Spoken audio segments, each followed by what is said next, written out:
And we're live. Welcome to another episode of Watch Talk with the Punters. My name's Blue Shirt. My co-hosts are the nicest man on YouTube, Thomas Burnett.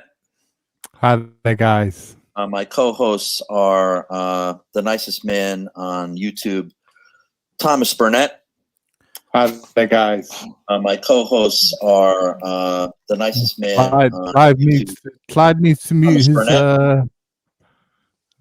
Commander Riker says Clyde needs to mute his volume. Yeah, we need to. Sorry, I got it. I just derf. No worries. I was ready to do that, then I got distracted. Also, my other co-host is NS something. Welcome, NS. Hey, everyone. And we also have the Rancher with us, as you just heard. Welcome, Rancher. Howdy. And our special guest today is Chris from the Watch Lounge. Welcome, Chris. Thanks, guys. Welcome, Chris. How you doing, guys? Yeah, just so everybody who's out there knows, Chris has a fantastic YouTube channel called The Watch Lounge. He reviews all different kinds of watches. He does live streams. He does a lot of impromptu ones during the afternoon with the Rancher.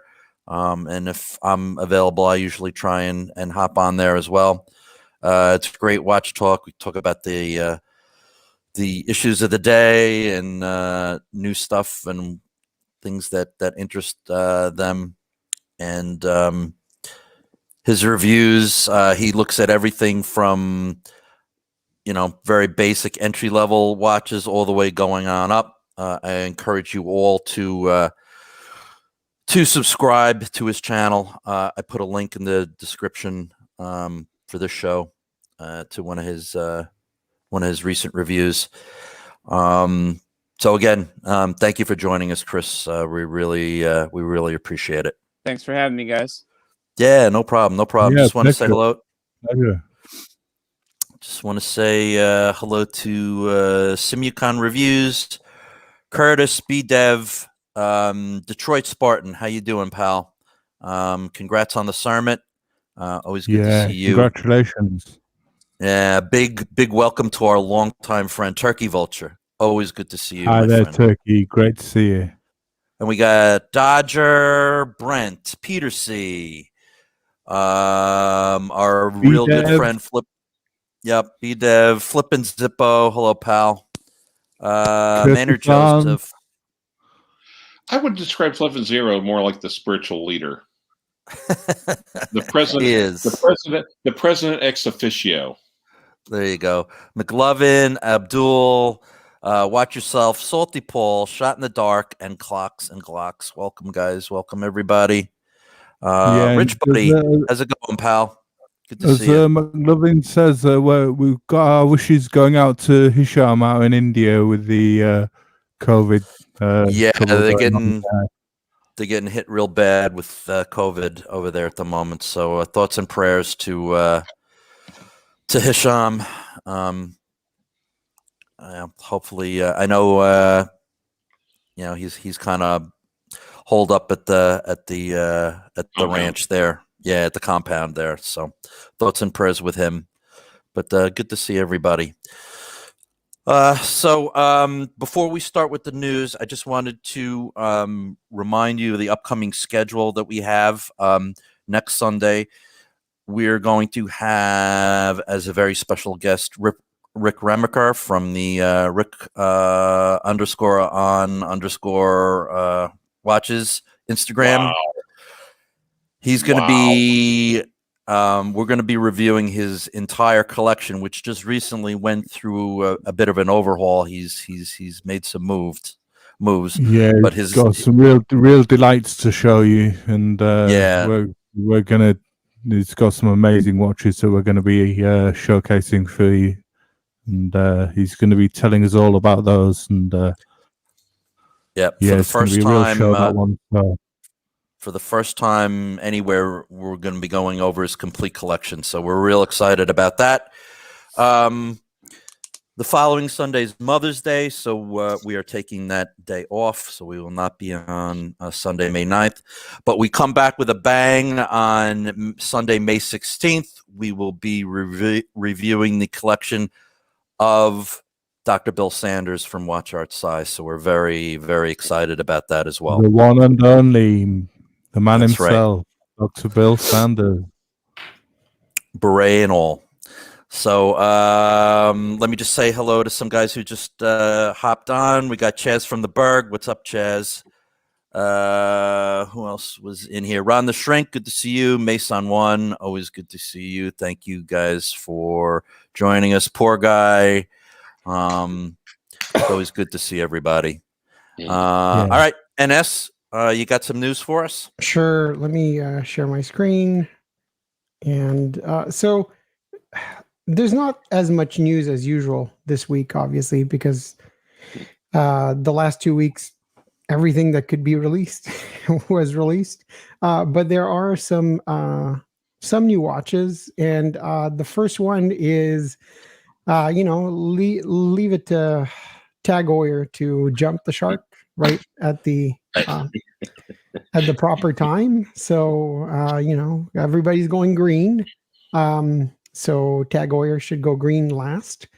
And they're going with the Fume dial, because that worked so well for AP. So yeah, I thought that was the I don't know, the funniest, not funnest, but the funniest release of the week. A Monaco that is green Fume dial. So yep. There it is in all its glory. A bit late to the show, they are, aren't they? Yep. But as Peter C is saying, not more green. Yeah. Yeah, it's an interesting one, but it's not for me. This watch, I much prefer the blue dial myself, the original. But it's exactly like it's exactly like the AP, right? I've got nothing against green. I've got nothing against that particular watch, but it just doesn't look nice to me anyway. And it feels like they just came out because they wanted to have a green dial, Monaco, right? Yeah, you're right. It's and I wouldn't say that just because it's Tag, right? There's all kinds of companies, like even that JLC, the new Reverso tribute, right? Yeah. Which is, do we really need a green one? So I don't know. It's at least they didn't double the price. I guess that's one thing I could say about it, but I'm not sure there's any. You'll find it, the Rainbow Connection. Oh wait, that would be Kermit. Sorry. It is limited to 500 pieces, though, because that's one of those limited editions that's limited to how many they'll be able to sell. I think to sell, how many they think they'll sell. Mm-hmm. So anyway, moving right along, I think everybody must have heard about this watch this week, right? The Rolex Zenith Daytona in platinum and turquoise, that was not a Stella dial in the end. It was an actual stone turquoise dial, which people were actually surprised by when it got inspected. So that was interesting.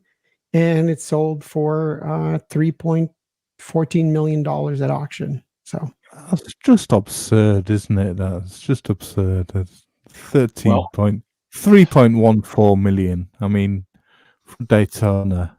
I mean, but I'll say this, right? I'm not too crazy about Daytonas going for insane prices, but this is an actual rare model, right?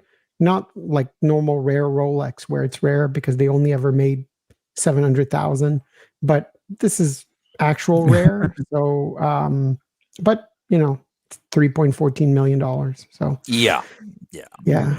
But here's the true bad side about it, because if this news makes inroads, if it gets attention outside the collector community, it's going to draw more people in.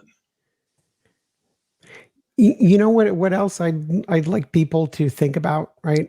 Think about the fact that you could buy 2 of the new Reverso with all those crazy complications, and you could buy that other JLC from a couple of years ago, the Westminster, and you'd still have money left over. So just something to think about. But well, yeah. Also, just a slight side note, I've heard like the Timepiece gentleman is going to start getting his own TV reality show. Really? Yes, on like Netflix or something along those lines. Bad news, bad news, bad news, bad news. The last thing we want is more people being drawn in. I mean, watch collecting for collectors, this is like La Cosa Nostra. This is our little thing. Well, I don't know. I still think that there's tons of great deals. And if you really just want to collect like horology pieces, there are tons that are available at reasonable prices, right? At the end of the day, this is a Daytona, right? So it's, and I've got nothing against it. I'm not anti Rolex, not anti Daytona, but we got you. It is what it is, right? It is what it is, and there's some body out there with way much more money than sense that will, gobble this up, and more power to them. Yeah, I mean, you could buy this, or you could like buy a Submariner every day and just like leave it behind on counter when you go to the restaurant or whatever. Just always have a new Rolex. That'd be nice, wouldn't it? Yeah, you could be known as the person the Rolex gifter. Yeah. Or you could keep your money and just get a Rolex, But so are you guys taking a shot at showcase watches? No. Okay. No. We love James. All right. And this is not his. This isn't his cup of tea anyway. So. All right. Well, he's talking about like leaving a. Never mind. Forget it. Yeah. All we right. got it. It's all right. I'd rather have that crazy ass complicated, JLC that we looked at the other week. If I'm going to spend over $1 million on a watch, I mean, you could buy that JLC and a big yacht in a house. Right. That's right. Yeah. So, I think that'd be more for me. Yeah. So moving along, I don't know how many people are familiar with Oxen Jr. We've talked about them before, and last year they went through a phase where like almost everybody in the company resigned, but they're still alive. Yep, they're still alive and kicking, and so their big thing is they make watches that look very utilitarian, right? But that have interesting complications. And the Oxen Jr. is the guy who invented their perpetual Ludwig calendar, which is a perpetual calendar that's very simple. It's the one that the Ulysse Nardin watches have, right? She can adjust it forwards and backwards. It's very robust, very easy to use. Oh, for Pete's sake! Sorry. Manda Reichus slide. Oh, and so they're still alive, and they came out with a new version of that perpetual calendar. And what's interesting is that this is, kind of like really almost near high horology. The movement for sure, maybe not the finishing, but they're very interesting watches, and they're not that expensive. So I think this new edition, let me just scroll down to the bottom, sorry, is 15,000 Swiss francs. So it's not bad for a perpetual calendar that you can adjust in both directions. It's 100-meter water resistance. It's made out of titanium. And the really interesting thing about Oxen Jr. is that they will customize the watch to whatever you want, right? Different finishing on the dial, different dial, and stuff like that. So they're interesting watches, and it's nice to see that they're still alive. So I really like this calendar layout that they do. It's a really, really interesting sort of layout with the dots going around, working their way around the dial for the days. Yeah, so the dots are well made because you have obviously it mirrors the minutes, right? So you have from 1 to 31st. and the indices at the center are for the month, and then the small indice at the bottom for the year, right? Whether you're in a leap year or not. So it's a really cool watch, right? And again, I think nice price. And if anybody's ever interested in Oxen Junior, you do have some that come up on Chrono 24 from time to time, and sometimes you get really good deals. So interesting watches. Yeah, really interesting. The next one, we haven't talked about Hermes in a long time, and this is one of those Qatar watch clubs. I don't know if you guys are familiar with the Qatar watch club, but they often have, it's all rich guys, right? Obviously. So they often do special editions of watches just for their club. And this is the Hermes watch. It's the standard Hermes Arceau, right? With the weird lugs where it's like normal lugs at the bottom, albeit very, very short, and wired lugs on the top, right? So interesting. And it's brown. I know a lot of us like brown dials. Yeah, it's fun, but it's just an Hermes watch. It was of course you have to be part of the club, but it was just $5,900 US. So it's actually not bad. I really like this watch. It reminds me of those watches that nurses wear on the lapels. It's it's the way it dangles down just from one sort of lug, the main lug. Not the main lug that you see, but I really like the numerals on it, though. To be honest with you, these sort of slanted, Breguet-esque sort of, not quite Breguet, but Arabic Breguet numerals. They're really quite interesting. I really like the design of it. It's lovely.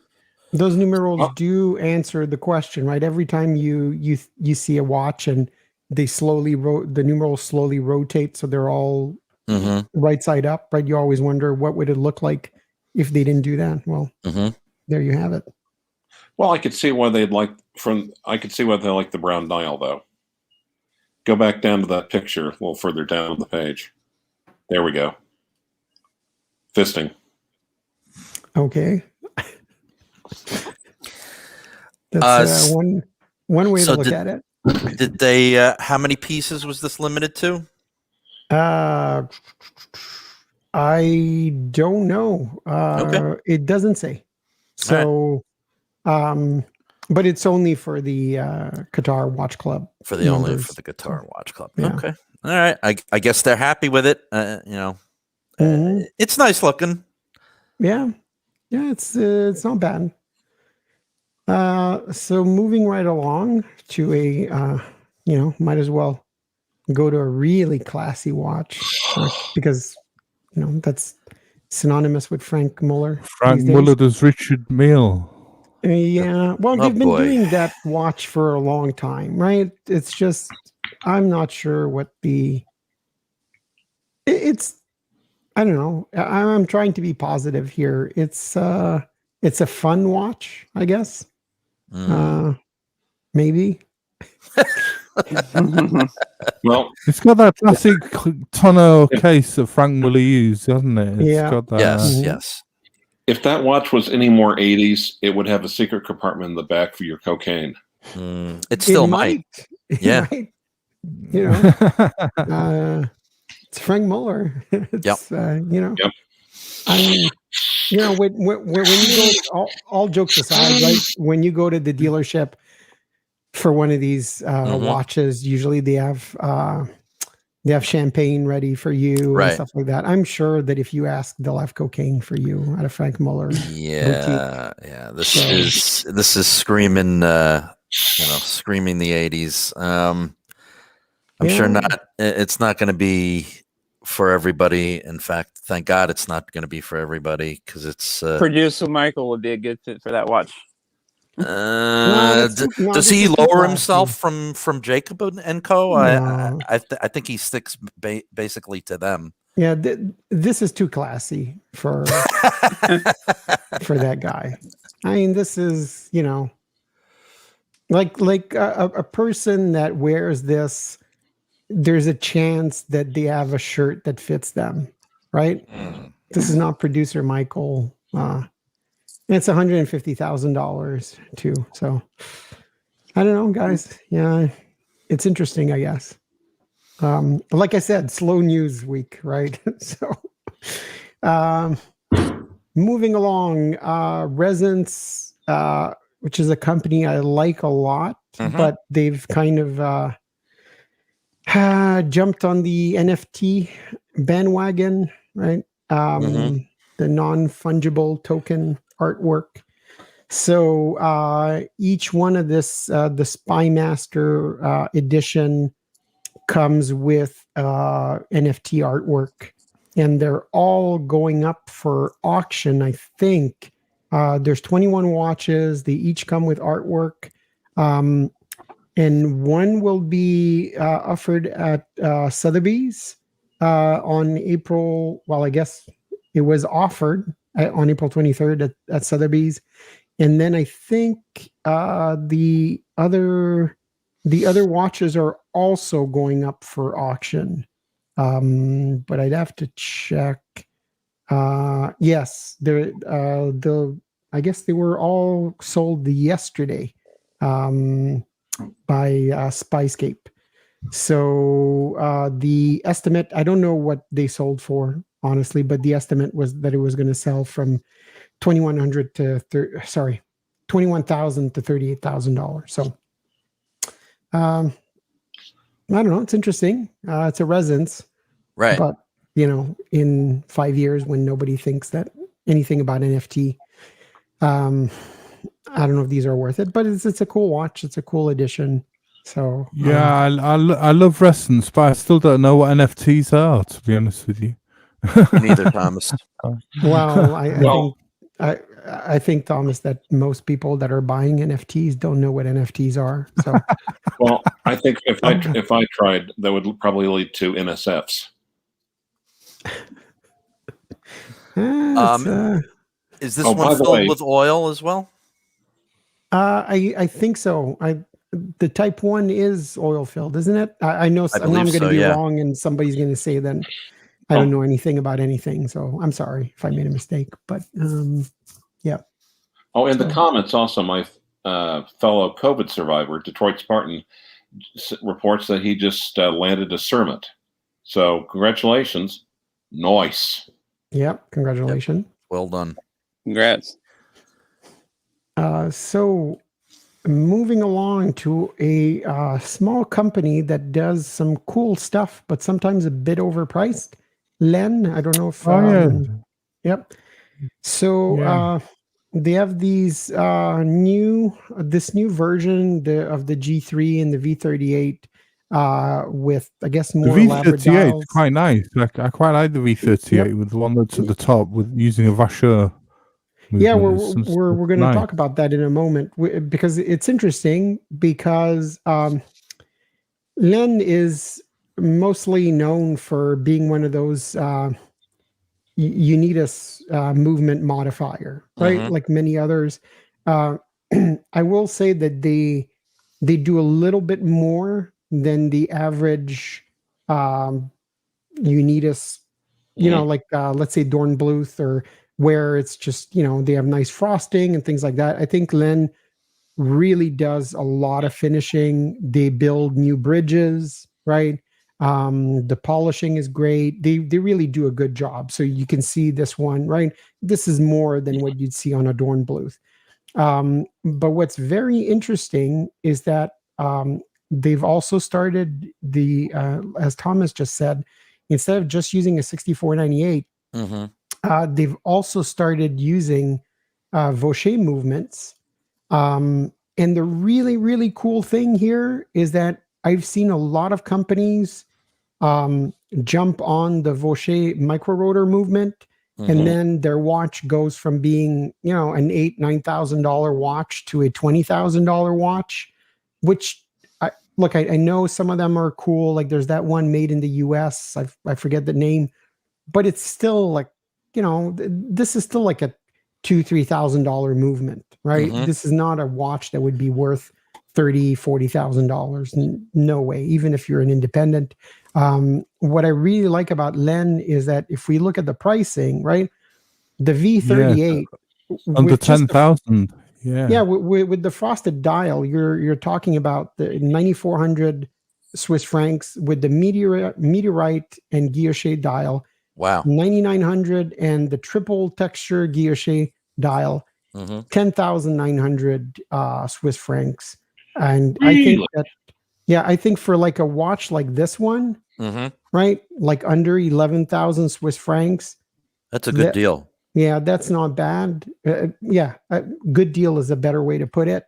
And for a dial, like let's say this one, right, for the 9,000s, and a dial like, let me see, do we have a close-up of the meteorite? And like a dial like this one too, like in the 9,000s.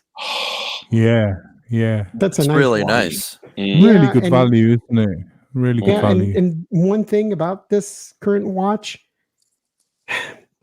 meteorite, I love meteorite dials. So do I. But sometimes they're not that readable. Correct. And it's not because of the material. It's just because of weird design choices, right? Like let's say putting polished silver or gold hands on this watch, right? With the blued hands, with the numerals, this one is readable. It really looks nice. It's a really cool watch.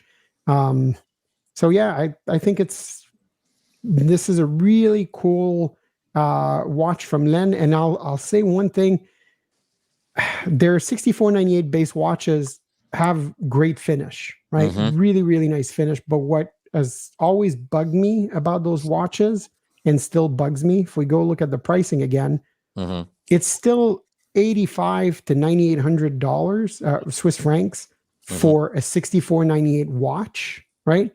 Yeah. Which is, I think it's a bit too much personally. But now you're getting a Vaucher micro rotor movement watch for basically the same price. So I think that's really, really cool.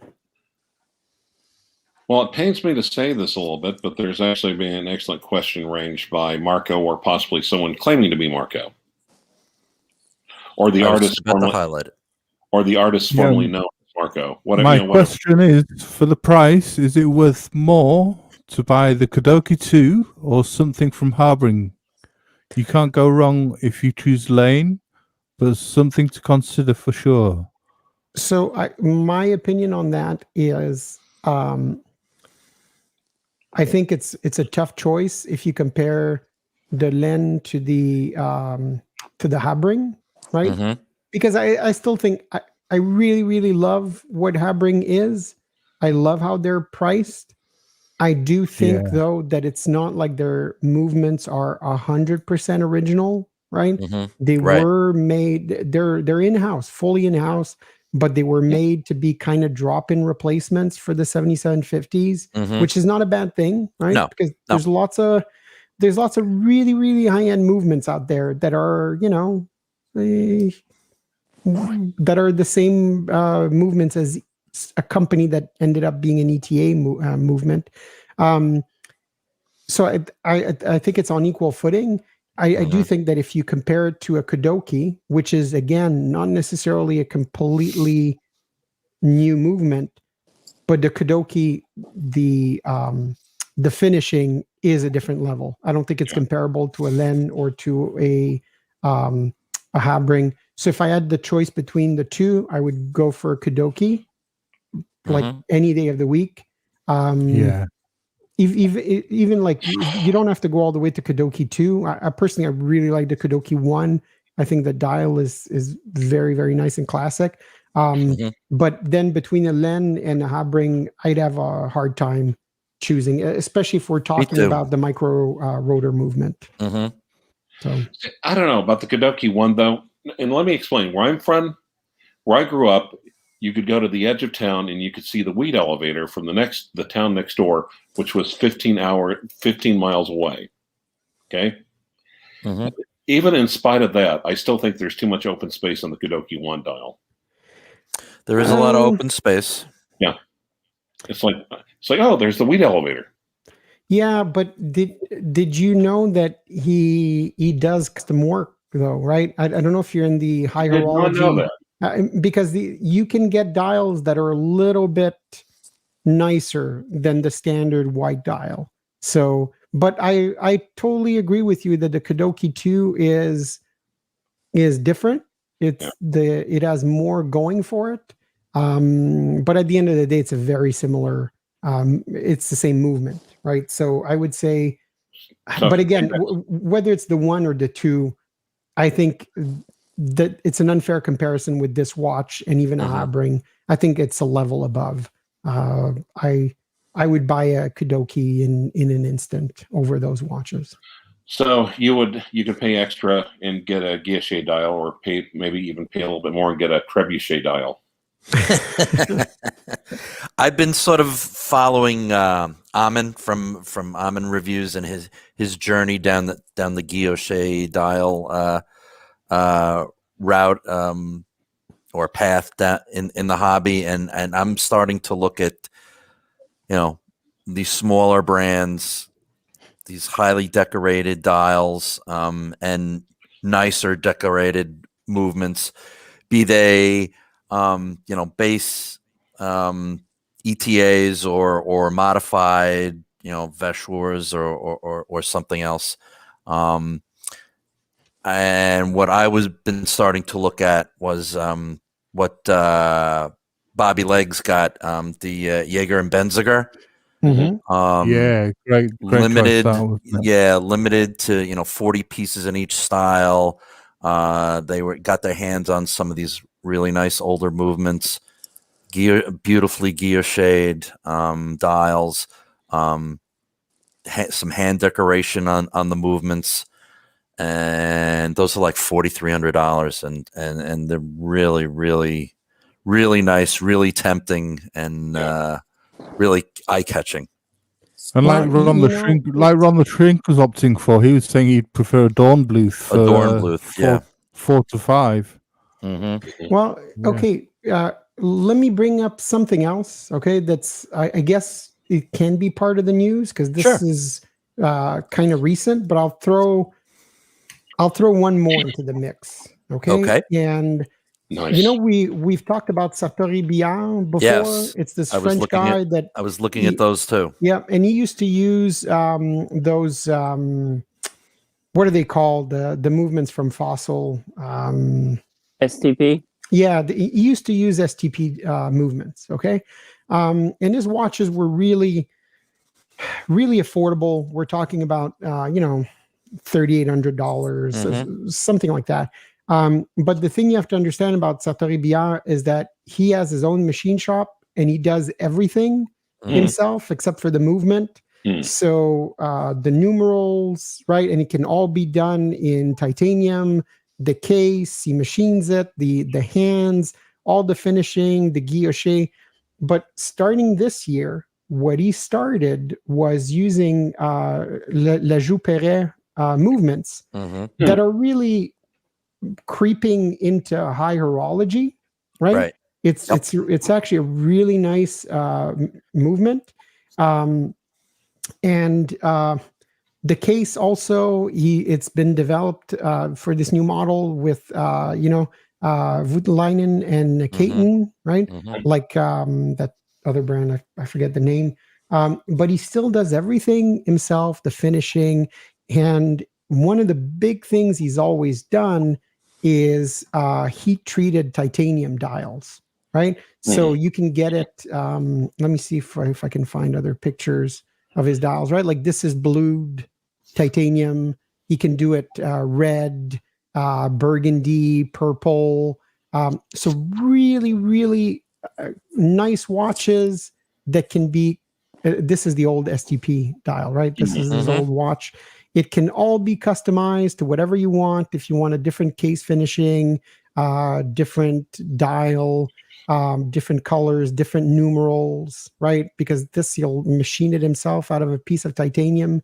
Right. And now really for basically in stainless steel, €6,400, 6,800 euros for titanium and 13,000 euros for tantalum or gold, you get a really nice watch, and you can ask for guilloche, you can ask for frosted, you can ask for meteorite, right?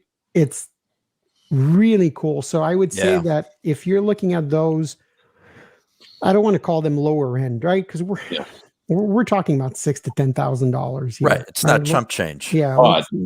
And let me jump in. Correct me if I'm wrong, but La Jouperet, that basically took over the Jacquet, right after Jacquet went to prison.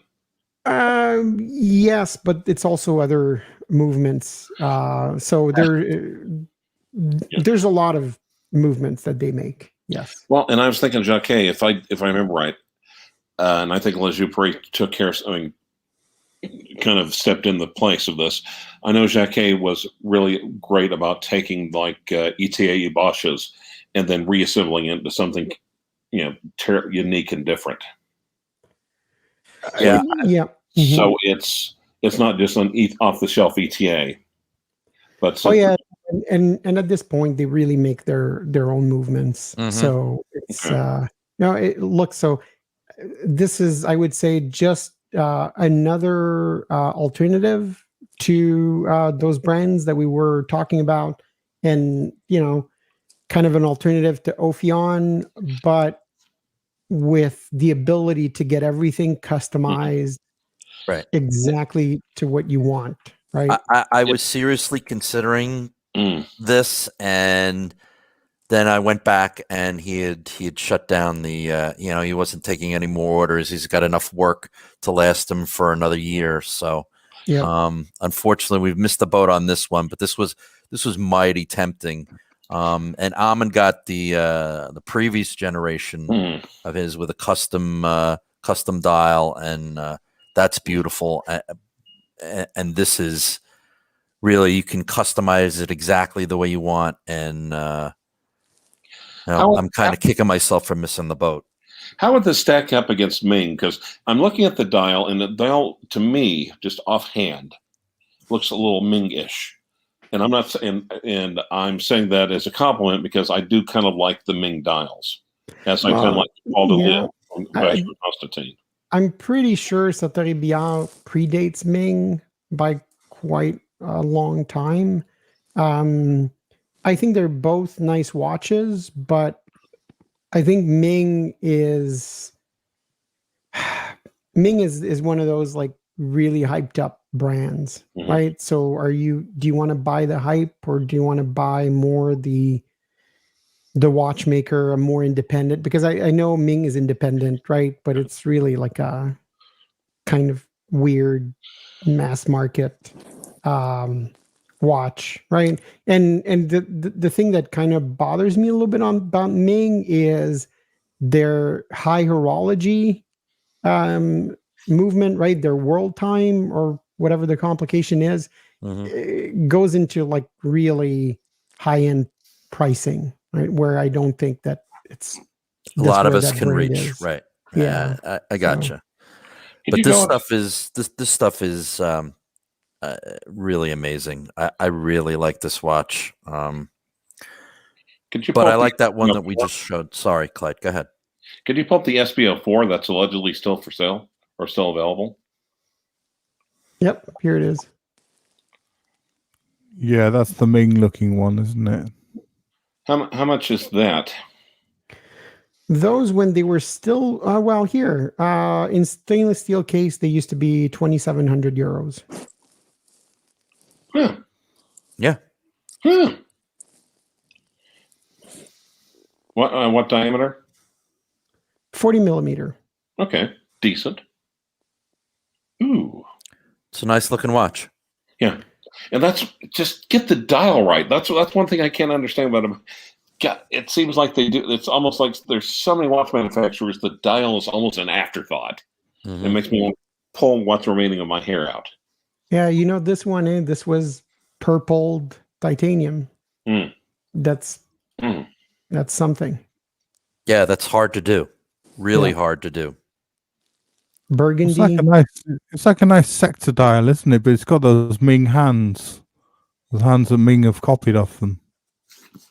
Yeah, I don't think we should. Let's not call it. Yeah, we won't get the into hands. that. Let's not cast aspersions. Yeah, they're not. They used to make like these. Like this was, you used to be able to get it full meteorite dial. Again, not. I said before, right? Some of them are readable, some of them aren't. This one's maybe not the most readable dial, but 2,700 euros, you get a big chunk of meteorite. Right. So, yeah, definitely interesting. I like this and the watch you showed us previously. Yeah, that's both really nice. So let's just. I don't want to take the whole call. The whole. No. We're good. Stream. Good. So let's just have a couple more news items. Pearl. Wow. Yeah. U50 Yeah. Mother Pearl. It's interesting. I know Mother of Pearl is not everyone's cup of tea, but I think this one actually looks good. Do you think this is going more away from the tool watch aesthetic, more into fashion watch genre, NS? Okay, so this is a great opening for my rant about tool watches. And go for it. Let loose. Yeah. So, let's be honest. Nobody dives with those watches, right? Correct. And if I hear one more YouTuber say that he needs a Rolex steel sports watch because that fits their lifestyle, and it's like a 50s overweight person that has not had any thought that remotely resembles sports for the last 30 years, Yeah, exactly. Basically me. I didn't say you, Clive. Okay. But you know what I mean. But you were thinking of me, basically. No, but seriously, right? And it's not just YouTubers, right? Like, it is what it is, right? Yeah. People don't buy this watch to dive down to 500 meters. Correct. Right? I mean, most people that buy that watch can't walk 500 meters before they're winded.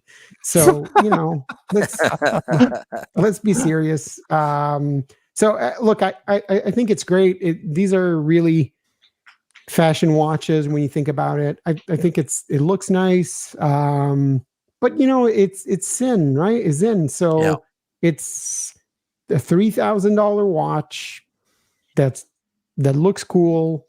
You're not paying like $15,000 because it has a dial that costs 50 cents more to make than the usual dial. So I think it's a fun watch, right? And they do say that they may appeal more to women, right? And women are wearing these kinds of watches. So yeah, sure, absolutely. Yeah.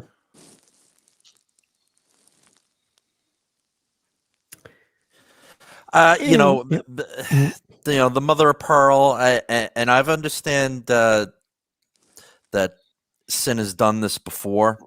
I think it's mixing aesthetics, and it just doesn't work for me. But hey, like you said, nobody's using this watch as a dive watch. It's merely a fashion statement, and on some watches, I think Mother of Pearl looks really cool. I'm not sold 100% on this one. Yeah. But hey, to each his own. If they can make a I think the color of the case complements the Mother of Pearl well. Mm-hmm. But yeah, this is very similar to like a small size rose gold Yachtmaster, right? It is what it is. It has a very specific aesthetic. It's more of a fashion watch.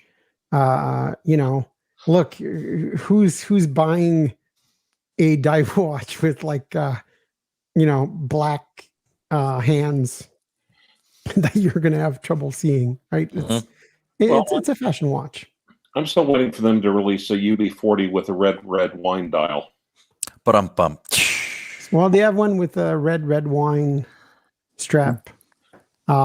Except that's more like, that's the color more of not a good red wine, more of a boxed wine or wine cooler red. Wine. But a spritzer. yeah, something that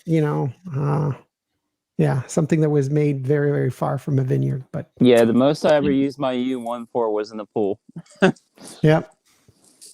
Which is fine, right? That's really what those watches are being bought for, and that's fine. Correct. I just hello to a couple of more people joining us. We've got Fobbin Colossus, Carlos, who we had last week as a guest, and James Arthur's just jumped into the chat, and a few more others. Got Orange Hand. Hi there. Yeah, Just Junior like to say hello. Johnson. Junior Johnson. Yep. Sorry, Ernest. Didn't mean to interrupt you like that's that. okay. So one of the last watches that came out this week. I think it's always fun when we showcase independent Japanese watches.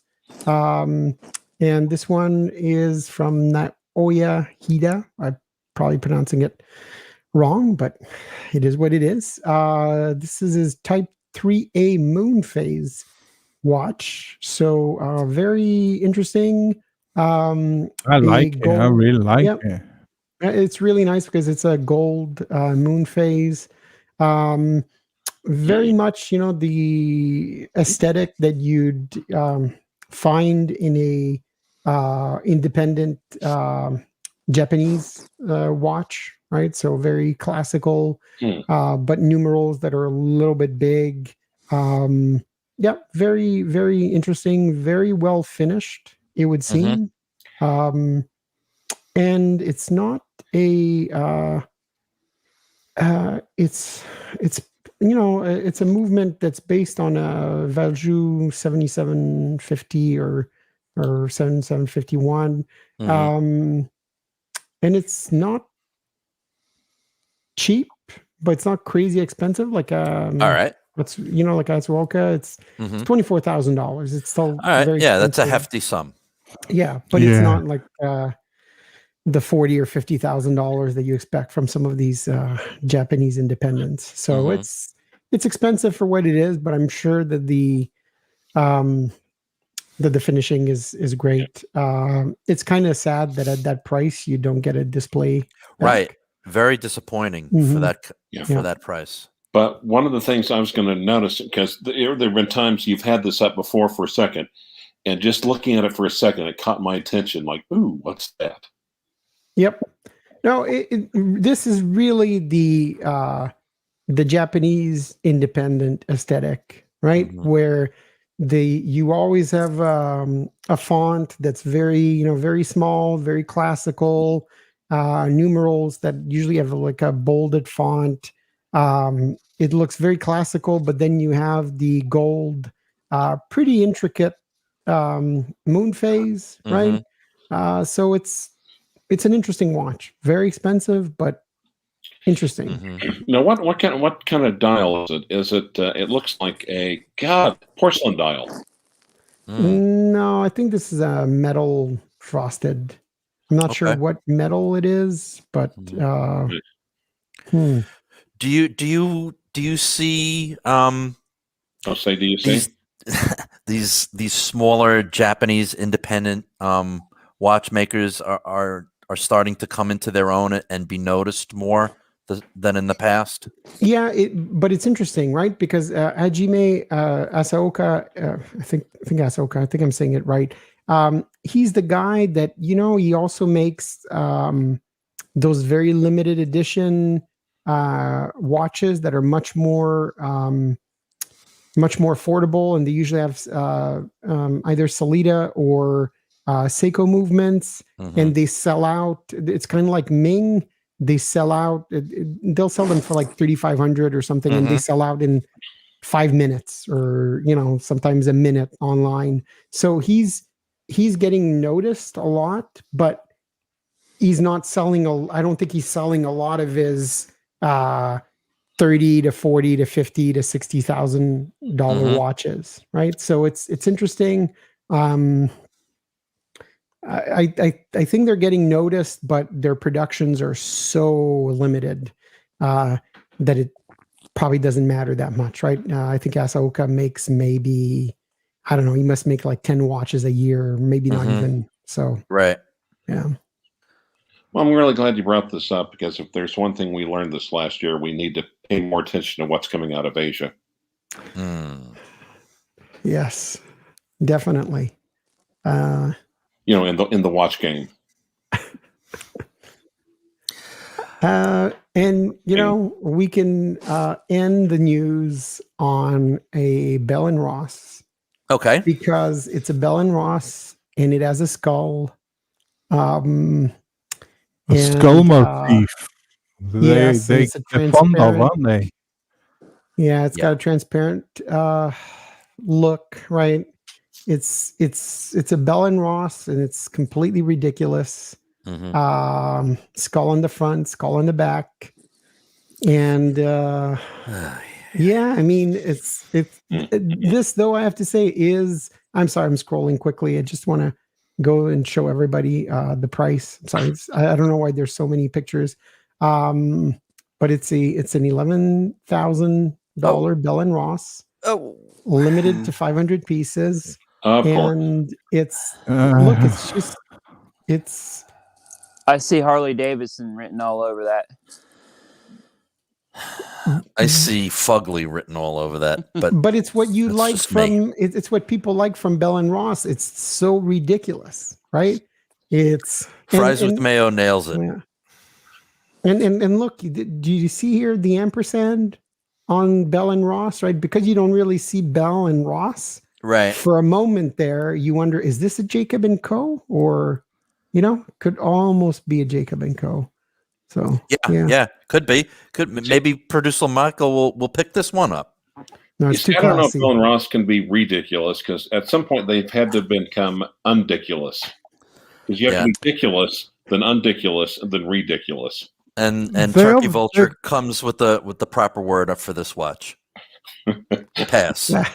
They've obviously found from past watches that they've brought out, because I know they've done skull watches with skull motifs on, that they've sold to an audience. So let me bring it up. They obviously think that they've got a market out there. So it's obviously I'm sorry if I'm making everybody dizzy, but yeah, they do have a comparison to the previous one right here. Well, the new one is classier, you gotta say. Okay. Right. Well, we'll give it that. You're turning the pages is making us dizzy, but it's the watch that's actually making us nauseous. Yeah. But we were talking about guilloche dials. Technically, the old version, it might be an option if you don't like Satori Beyond or like a nice classy watch. Again. This could be an option. But yeah, it's look, I thought this was the perfect watch to end the news on, because it's just it's special. Very special. Yeah. So. Yeah. We'll just leave this one alone, because it's just it's beyond. It's a great way to end the news with a skull, with a Hotsy, what makes you think that they don't sell this at Hot Topic? Good one, Hotsy, and it's always good to see you. Good to see you, Hotsy. So yeah, I guess now everybody can just keep thinking about this watch for the rest of the stream. Geezer says B&R, Baskin and Robbins. Yeah. So that was a wonderful news excerpt there. So thank you very much for that, NS. Yeah, you're welcome. We can move on to Chris now, the Watch Lounge. Welcome, Chris. You've established a growing channel that the punters will know now, and with 1,330 subscribers. so far, doing unboxings, reviews, advice on collecting and getting into the hobby, as well as regular live streams, many of which feature our very own rancher, George Rosas, George Keel from Watch Gauge, Bruce Williams, James Kibble, Bobby Legs, Celine Driver, Armin Reviews you've had, Ace Baldwin, The Great Gambino Watch Reviews, and collectors such as Michael Carney and our very own Rick on Watches, who we're going to feature next week. And yeah, you've been going a long time. How long has the channel been going now? Probably about close to 2 years now, almost. So Great it's stuff. been a couple years. Yeah, so I think it was 2018, was it? Something like that. Yeah, it's been a little while. It took a little while, of course, as you know, the first they say the first 1,000 subscribers are the hardest to get. So yeah, I saw your first. Sorry. Oh, go ahead. I saw your first video was the perfect NATO straps for summer and your watch, and that was a really good one. Yeah. Telling us how we can customize our watches with different NATO straps featuring yellow, red, green, blue, and different camo straps. And how long have you had the watch bug now? And when did you get into watches yourself? I've had the watch bug I've had for years. I've always been into cars, and as a lot of you guys know, cars kind of correlate with watches. And I didn't really start getting into watches more until like the last like maybe 3-4 years, like more hardcore. Like I've always had watches or been into watches, and recently I would say the watch bug hit me. Like last year I'd bought, of course I've sold because as you know my collection changes constantly. But I had the Zenith El Primero last year. I had the Breitling Super Ocean Heritage 2, which I do actually miss that. That will be a rebuy at the Breitling. The Omega Seamaster and all kind of different others that I've had bought and sold. I've kind of scaled down a lot lately this year. Great. And I just want to welcome James Arthur. James, so good for you to join us again. Welcome. Welcome, James. Good morning. Good evening, gentlemen. How are you? Welcome, James. What's up, James? Yeah, do you remember your first watch then, Chris? Do you remember your first watch as a kid? Yeah, I think it was in high school. Basically, my first watch was a Fossil. Nothing too crazy, because we had a bunch of Fossil outlets here at the beach, and that's what I could afford. When the Fossil Blues, if I remember correctly. Mm-hmm. And as you say, you've been through you've reviewed, the reviews you've done have been amazing, and you've been through some amazing different watches, from Tudor Black Bays to Vostoks to Zinyu ones to Satori Beyond and Zenith El Primero and the list goes on. The list goes on. Alpina Star Timer, Arnold and Sons, Blancpain 50 Fathoms, plenty of Seikos. You're a big Seiko fan. Zin 104s, the El Primero you just mentioned, Pro Masters, Orients, Spinnakers, Vostok Amphibias, Larcos, Jungans, all sorts of things. Montes, Metal G-Shocks, Timex Weekenders, Muller Glasutas, Oris Aquis, the Smith Severists, the Omega Aquaterra, Seiko Arnis, list goes on and on. Breitling Endurance. Hey, I'm gonna go to the bathroom real quick while you're going through the list, since I'll have time. Well, I could carry on and on with the list, but I won't bother. The list goes on and on, but I mean, Thomas, maybe list the watches that he hasn't. Yeah, I was gonna say in the 2 years that you've been going, or 2 or 3 years you've been going, you've done all sorts of different updates on watch news of the year and collaborations with other channels, and you even collaborated recently with Roman Scharf and Luxury Bazaar, showcasing and reviewing some of their low tier stock. So tell us how that came about. Well, I had contacted Roman about possibly joining a live stream, which he may. We're working on something now, and maybe this coming month he may be a guest at my channel, a live stream. Then he kind of heard my background story, and he was kind enough to bring me on his channel. Kind of gave my channel a shout out, and that's kind of helped the channel kind of grow a little bit too, of course. Yeah, and go ahead.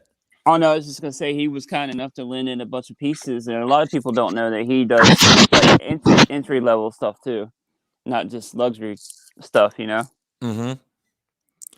Yeah, and I was gonna say, for the wide variety of stuff that you looked at, and as your channel's grown, and now you've have a relationship with not only Roman, but some other dealers and brands as well, which is bringing in even more watches for you to review, as well as I know you're one of the founders on Random Rob's Discord, and you're able to get a wide variety of watches to review from there. So it's just more power to you. That I mean, literally, from one week to the next, you're reviewing a different style of watch, genre of watch, price range of a watch.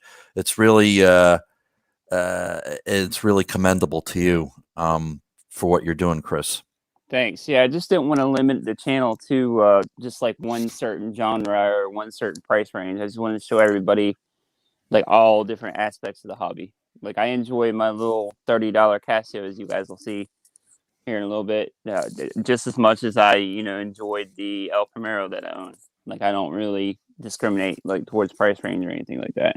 Mm-hmm. So, all right. So maybe we should start on the. We'll go in with both feet first, and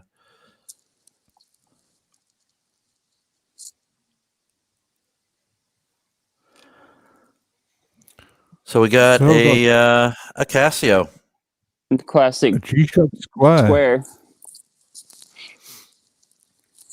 Tell us about this one, Chris. I mean, I work retail, so a lot of my watches fit what I do for work. Unload trucks, work at Lowe's, so nothing too crazy. But I buy a lot of my work watches tailored around work. And when I thought about this one, and it's kind of an excuse to buy more watches too, but I thought about this one, just the durability. It's it's the classic, the 5600, nothing too crazy. $40 off of Amazon. One of the best $40 I spent probably on a watch. Durable, real fun little watch, something you don't have to worry about. Yeah, sure. Nice cheap startup watch. All right. Shall we move on? Ask you, Chris, what would be your ideal entry level watch if you could design your own watch? Would it be a Divo automatic, digital or quartz, 36mm, 44mm? Probably a chrono? diver. I'm more of a dive watch kind of guy. Probably 40 mils about my perfect size for me. Mm-hmm. So probably about 40 mil. Metal bracelet. Mm-hmm. Nice. Very nice. All right. So we'll go to the second photo. Of course, those are classic Duros. I sent you both of those together. I had the black, and then I had a Amazon gift card that my girlfriend's mom had actually given me for Christmas. So I figured, why not buy the blue? So now I got the black and the blue. Fun little watches, nothing too crazy. But those, again, are classic Casio. You can't really go wrong with either one. Yeah, if you want to spend $50 or so on a watch, this is an excellent one to get. Great grab and go, and it looks good.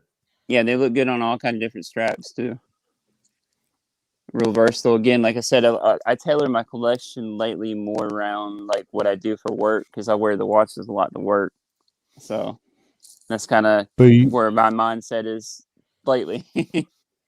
As you say, you would have you'd advise a diver for an entry level watch, and here we go with two divers.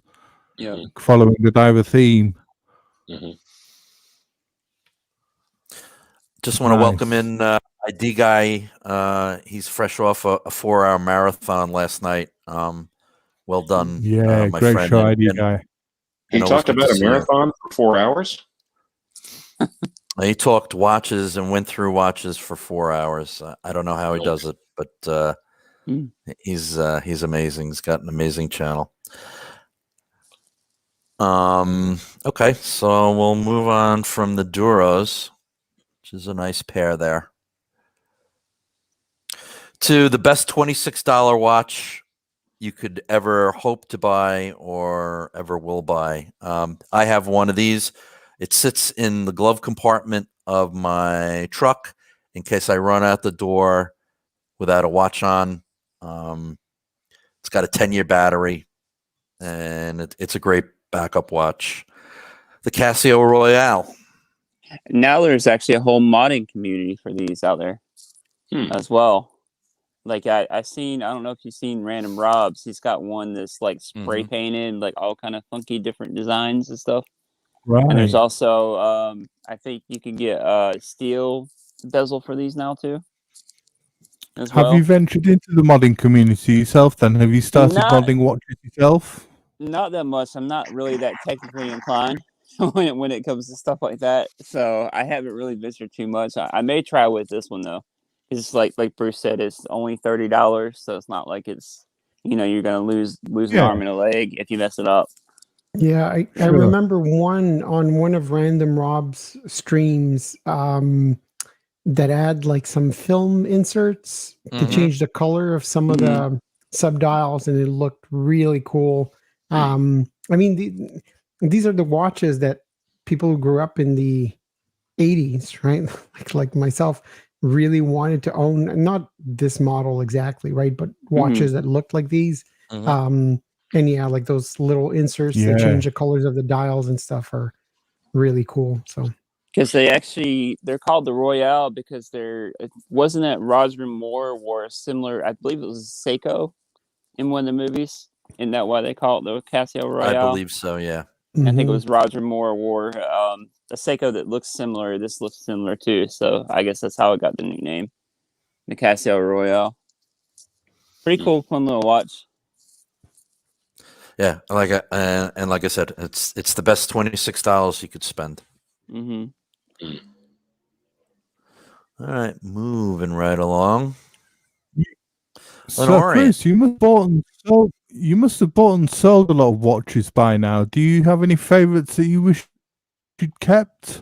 The Super Ocean Heritage 2, the Breitling, believe it or not. I thought, stupidly, I had the Omega Seamaster at the time, and I thought I didn't need 2 blue dials divers, which now I regret selling I don't really regret selling the Omega, but I regret selling the Breitling. That's definitely going to be a rebuy. So, and now that I have... No, I was just going to say, do you miss the El Primero at all? Believe it or not, not really. And I watched your collection talk with Bobby, with Rob, Bobby Legs, and I kind of felt the same way that he did. Like I kind of almost forced myself to wear the El Primero. It didn't really fit my lifestyle per se, I guess you could say. And it wasn't like I don't dress up a lot, so I felt like it was more too formal. It was a long time grail, and I'm glad I got it. I'm glad I experienced the watch, but it's just not my cup of tea, I guess you could say. Okay, that's fair enough. So tell us about this Orient. Little Orient I got off of Joma Shop of all places. It was just like $100, real versatile piece, and this would be considered, I guess, my kind of dress watch if I do need to go out to dinner or whatever with the girlfriend. You go somewhere nice, whatever. And this is actually a really versatile piece for right under $100.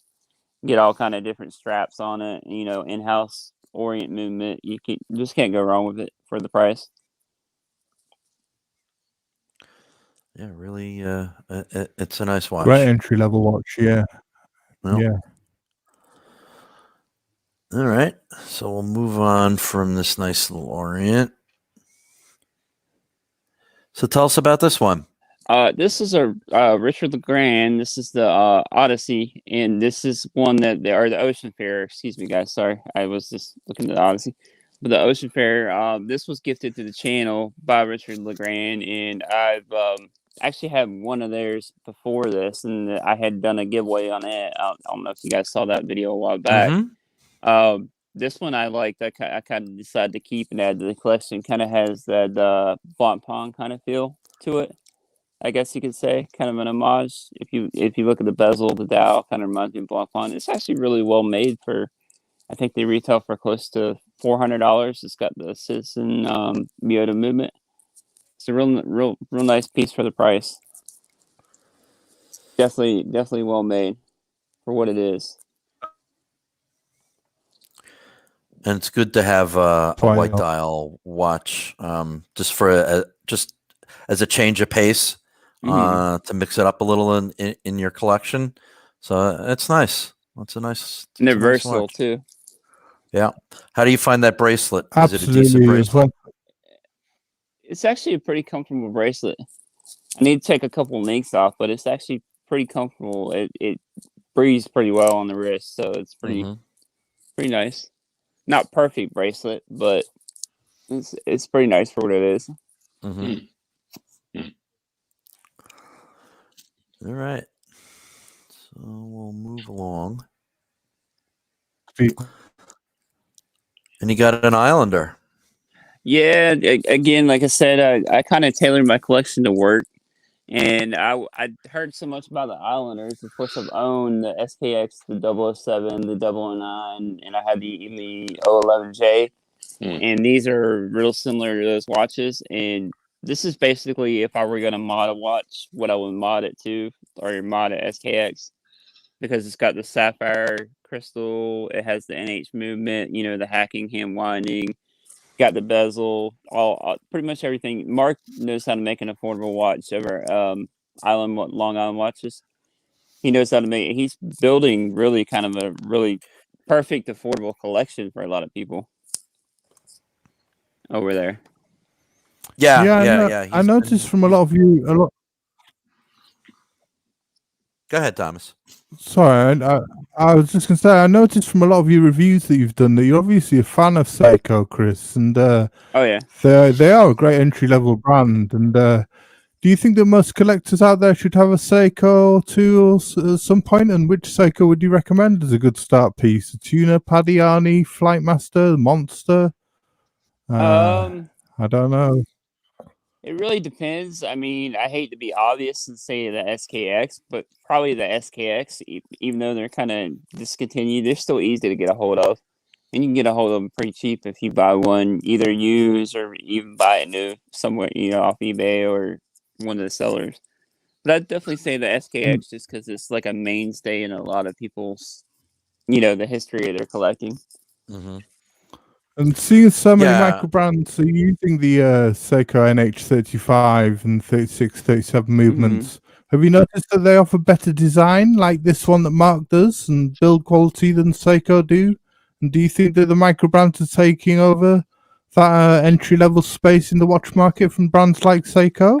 I'd say so. There's definitely a lot of real quality micro brands out there, but there's also some that you gotta kind of keep an eye out for too that are kind of not shady, but just not really well built. So, but there's a lot of great bang for buck out there with the micro brands too.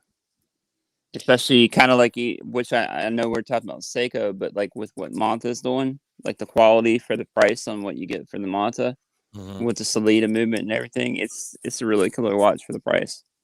Yeah. Let's not forget that Humble Seiko was one of the first brands to come out with a automatic chronograph movement. Mm-hmm. They were absolutely Poke, correct? Yeah. It just wasn't released. But they got shut out from the definition. It's like, well, it was only released in Japan. It wasn't released globally. It's like, well, come on, really? And Seiko is one of those brands that there's a watch that even if you don't like the brand necessarily, there's a watch that you probably find that you like from Seiko at some point, some price range. Agreed. But this Long Island watch this Islander, is it's a really nice sort of version of a Seiko, isn't it? It's coming in at a similar sort of price, but I think he's done a really good job. I think it's even. I even think it's a bit better than Seiko. It is because it's got the hacking and hand winding movement. It's got sapphire glass. It's got a loomed bezel. It's got all the things that all of us that had an SKX, at one point in our collection. It's all the things that we wish that Seiko would do, and Mark decided just to do it. Mm-hmm. And like I said, I feel like he's building the ultimate kind of affordable collection for everybody because he's got the almost like the Datejust kind of watch. Mm-hmm. He's got the field watch. He's got the flight watch. He's got all the different divers now. Yeah, in fact, Rob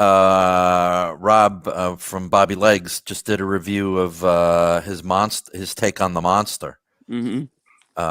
I just watched that this morning, and he's doing some good stuff there. Mark, he's giving people an alternative as Seiko seems to want to, move upscale and increase their prices. He's doing something very nice. So more power to him. And B-Dad brings up a good point. He says he believes they're better in line than the Seikos too. I think he's right. Yeah. That's always everybody's knock on Seiko that the chapter rings are misaligned, and unfortunately they are. So hopefully, as they move up market, they're going to work on that. Yeah, I've found some Seiko bracelets aren't as good as micro brands, and I find that this one looks like a much better quality one. Yep. And Dietrich Spartan is correct. I have a King Turtle, and it's got the updated movement and it hacks. It's got the ceramic bezel and sapphire crystal, and my chapter ring actually aligns. So yeah, that's a great watch, and still relatively affordable. All right, so we'll move on from the Islander. And your next watch is a watch that a version that I have, this little Timex trench watch. Very cool. Yeah, it's a fun little watch. It's actually limited edition. Timex midget, this one. Yeah. 500 pieces, is it? Mm-hmm. I think. And this was one that was actually gifted to me by Roman was kind enough to gift this to me whenever he sent in a bunch of watches. And he asked me which one I liked the most out of all the watches. And of course, I didn't expect him to give me a watch. It was real nice of him.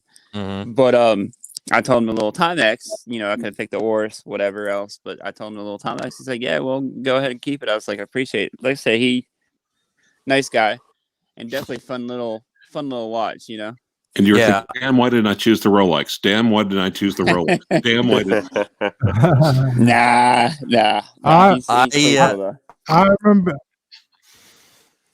I remember watching the video that you did on the Timex midget, and when Roman lend you these watches, and it's a lovely little this one, a really nice little trench watch, like you say. It is, and lovely little piece. I have the unlimited, the non-limited edition version of it. And the strap and especially the bun part of the strap is super, super comfortable. I enjoy wearing it. I know it's a under $100 Timex. It keeps good time because it's quartz, and you know what? If you're a loom guy with the Indiglow, there's nothing better. Yeah, the whole dial lights up. And it's a fun watch to wear, and I enjoy wearing mine. Definitely. It's almost like it's not on the wrist too. It wears real light. It does. It's well proportioned. It's a little bit bigger than what the original was, but it's still it's not a big piece. The bun strap is nice and thin. The leather is really soft. It's just nice. It's actually a remake of what is it, Ingersoll French watch? I think it's a remake of. or homage to. It could be. So I'm not too sure. It could be though. Just a nice watch. It's lovely. Yeah, really like that one, Chris. Really like it. Thanks. I think you chose the best watch out of the ones that Roman offered you. Mm-hmm. For sure, especially being a limited edition to only 500. So, and here's another watch that I own and that I enjoy wearing: the Q Timex. This is another fun little watch that it wears like it's not really on the wrist, but yeah, the only bad thing, like you said, is it pulls your arm hair a little bit. It is. Good looking watch, though. Good looking watch. It is. Yeah, it is. and they've released isn't it? It's nice all kind of different iterations too. I don't know if you guys saw the recent releases they had, like with the funky colors. Mm-hmm. I thought about picking one of those up too. They did the M79, didn't they? The Batman, and then they did the white. They've done a white dial Hodinkee version, and they've done quite a few different Q Timexes. But this is a lovely little watch, Chris. Yeah, I know the blue shirt's got one, and that I haven't tried one on myself, but I know that the strap is a bit of a contentious issue with some people. Yeah, for $180, you can't beat it. Timex are performing like really marketing like a micro brand, aren't they? I mean, they're really bringing out reedition models, and their design is reiterations of their past models. And this is the 38 mil, isn't it, Chris? Yes, sir. Yeah, 38 mil. Yeah, great looking watch, really well designed. And it's got that funky kind of retro kind of design too, like even with the not hard Lex, but the acrylic crystal. Mm-hmm. It sits just right though, even with that. Yeah, I think they're doing a really, really good thing with these watches, bringing out different models and different designs and color waves. And yeah, they're trying, James, and that's nice to see from a company that almost went in under at one point, but they hit a home run with this watch because it was the it watch for a little while. And if you were just patient and you wanted one, you could get one without paying a ridiculous markup on eBay. Weren't they selling double on eBay? Double the price. Yeah. Price? They were. Indeed. Definitely worth it at the 180. I went and paid the overhyped price though. Correct. Mm-hmm. Definitely would not. They should bring out like the Sprite, like the yellow and green, and some other ones. Mm-hmm. Yeah, they've got all kind of different iterations now. Like there's one for almost everybody. There's even like a gold kind of almost like a Daytona, or not Daytona, but kind of like the root beer, almost Rolex kind of gold went out that I kind of like too. And have they did an automatic version, didn't they? They did indeed. They did an automatic version. Timex, the M79, the Batman. Mm-hmm. But Timex does some great watches in the last 2 years. So fantastic watches. Yeah, they're making a comeback. All right, so we'll go on from the Timex. A G-Shock. Jelly. Yeah, this was This was a gift from a friend. I won't say who, but he knows who he is. I appreciate it. I had actually gifted him a watch. He wanted I had a Seiko Giugiaro at the time. Mm-hmm. Not the famous one that TGV made famous, but it was a different Honda racing one. Not the Ripley. Yeah, no, this was the digital one from the Honda F1 team. He really wanted that watch. He told me he was going to buy it, and then I told him no, so I just gave him the watch, not expecting the watch, and then he kind of gifted me this watch, which is a cool little watch, little clear G-Shock. That's a good little trade then. Yeah. A good little swap. Yeah. Very interesting. It's a great looking G-Shock as well. These clear jelly G-Shocks are really making a comeback, aren't they? Oh yeah, and that's the cool And thing about. also they're doing really well in the Swatch world as well. The clear jelly look as well. Yeah. Mhm. And the cool thing about G-Shock is that everybody knows G-Shock, and they're durable. Even a lot of non-watch people wear G-Shocks as a kind of like a daily kind of wear watch. Right. And there's all kind of different styles that you can pick and choose for your own taste too. Mm-hmm. All right, so we'll move on from the G-Shock to a monster. Yeah, this could be your signature watch, no, Chris? Yeah, this is one that kind of started the whole watch bug. Like I said, I've always been into watches, and I was researching. This was back before Facebook forums and all that. I was researching different watches, and of course, I'm a Clemson football here in America. If you're down in the South, college football is really big. American football, not soccer, but college football is real big. And here in Myrtle Beach, you're either a Clemson fan or you're a South Carolina fan. My whole family's Clemson fans. Of course, I like the orange. And I was researching on Watch You Seek, and I had researched about the Monster. This is the first gen, and I heard they were discontinuing them. And I picked this up off of Amazon maybe 8 years ago, something like that, 9 years ago, for $180. Wow. So they've gone up significantly since then. Now, unfortunately, this one I think needs a service because it's running a little bit slow now. Mm-hmm. So I'm going to try to find a local watchmaker and maybe get him to service it, which I was talking to a couple of different people, and they were saying I might just be better off just to get a new movement and put it in, but I kind of want to keep it original just because of, sentimental reasons. So like I said, the orange goes with a lot of stuff I wear.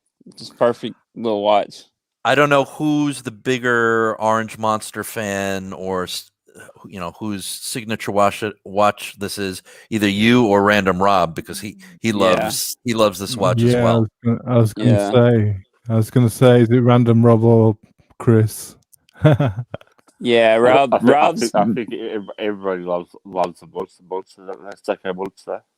Yeah, Rob's been a big influence on my channel. Him and Bruce Rollins were one of the reasons I got into doing YouTube. So just a really it's a classic watch, and you got it on a cool strap. Mm-hmm. And, the Eric is original. Yeah.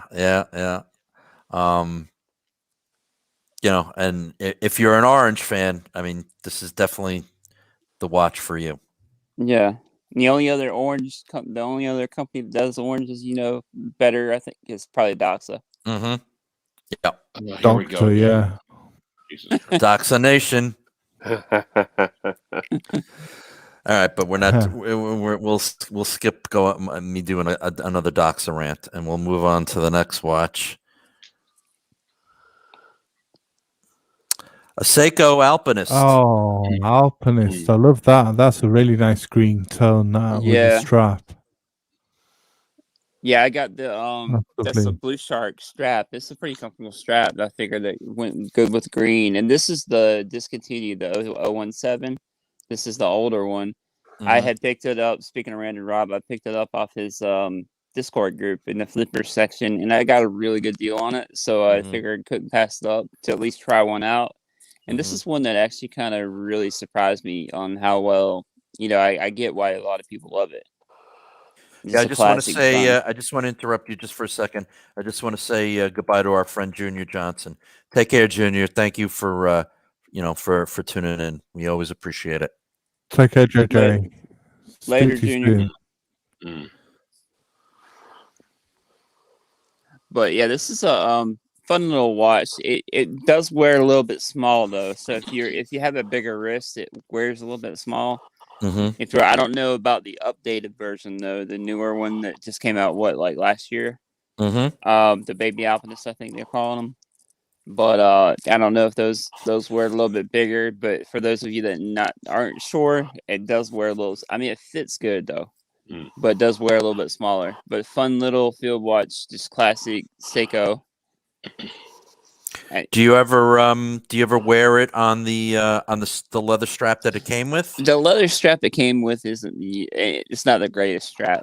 No. Okay. No. Yeah. That's one thing about Seiko, and and their leather straps and their bracelets. Yeah. They're never the best.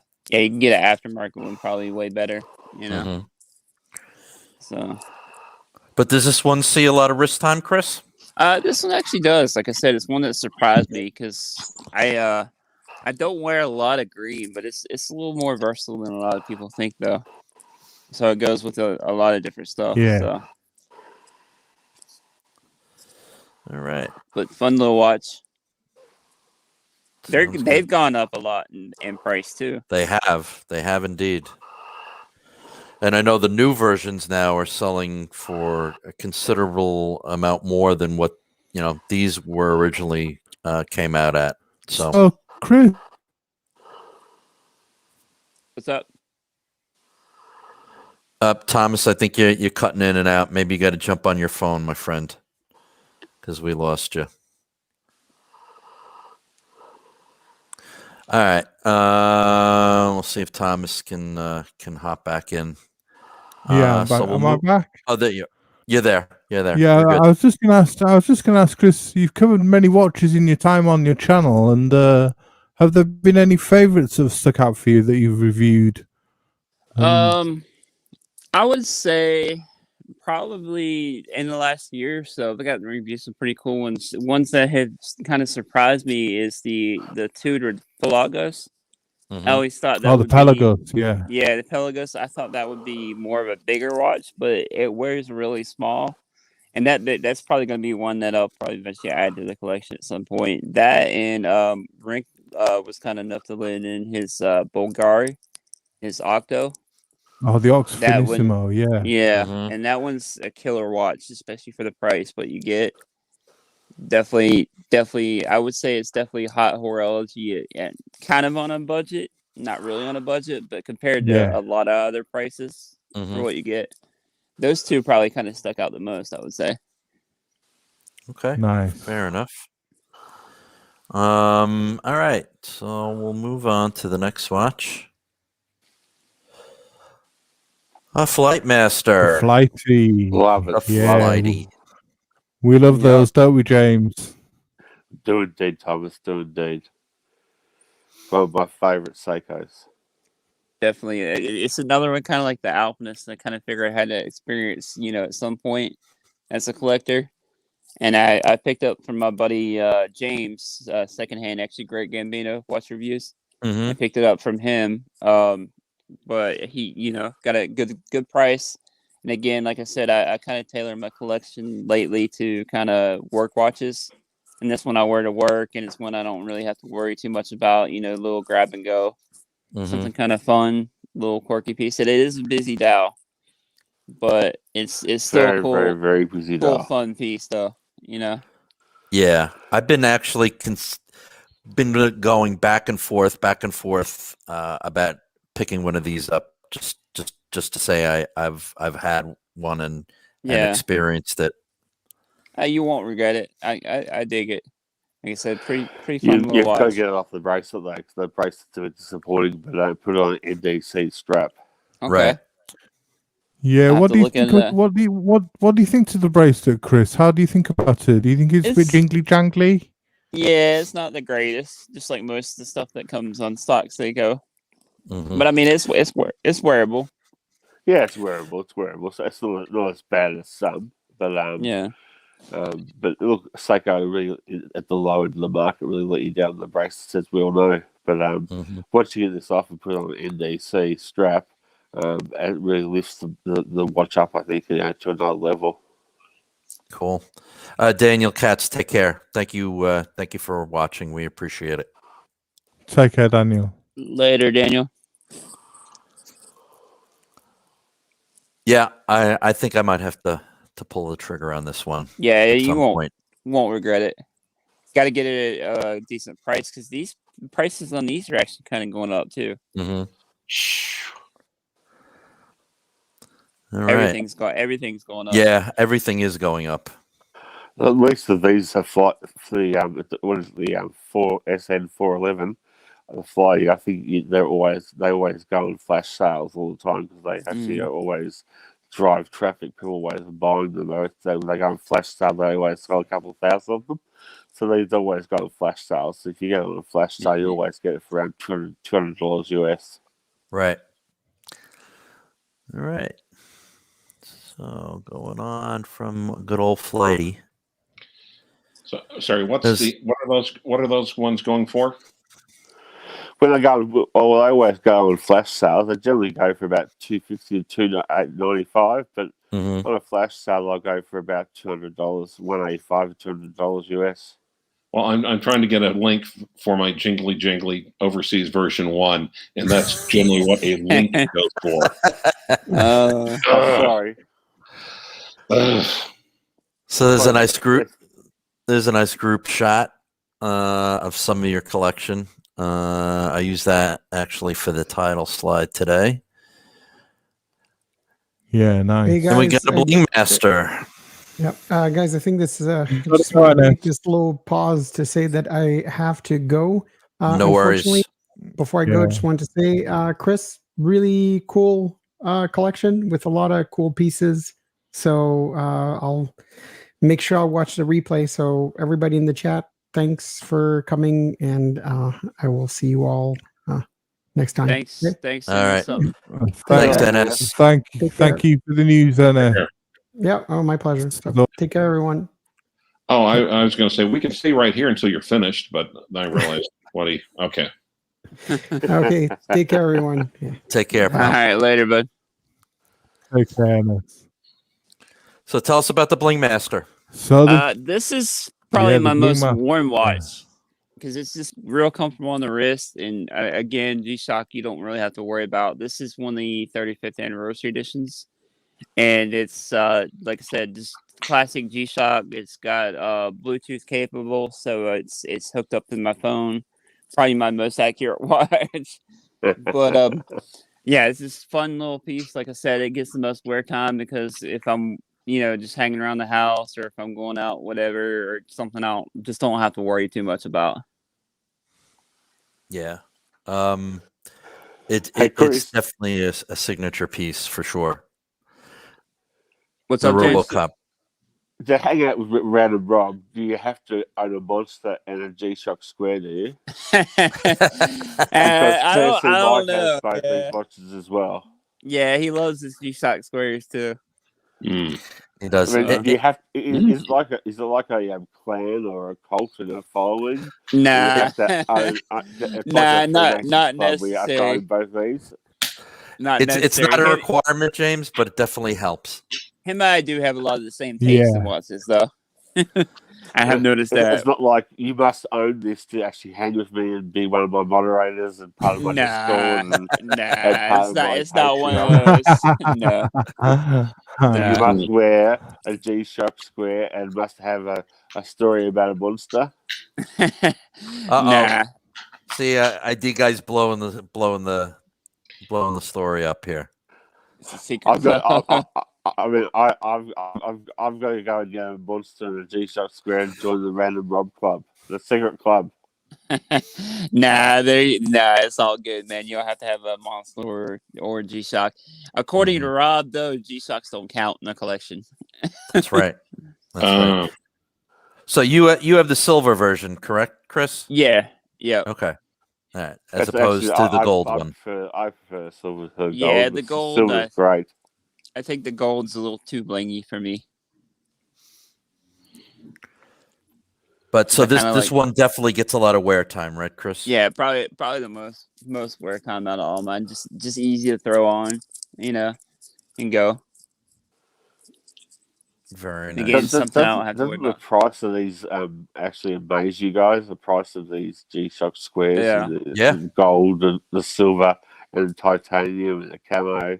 Yeah, I really want the blue camo, the titanium, but I can't see myself paying $1,000 for one though. Me too, Chris. Me too. I mean, the great camo one is like $1,500 US. Yeah, I like the new the red one that you said that's kind of like a great color.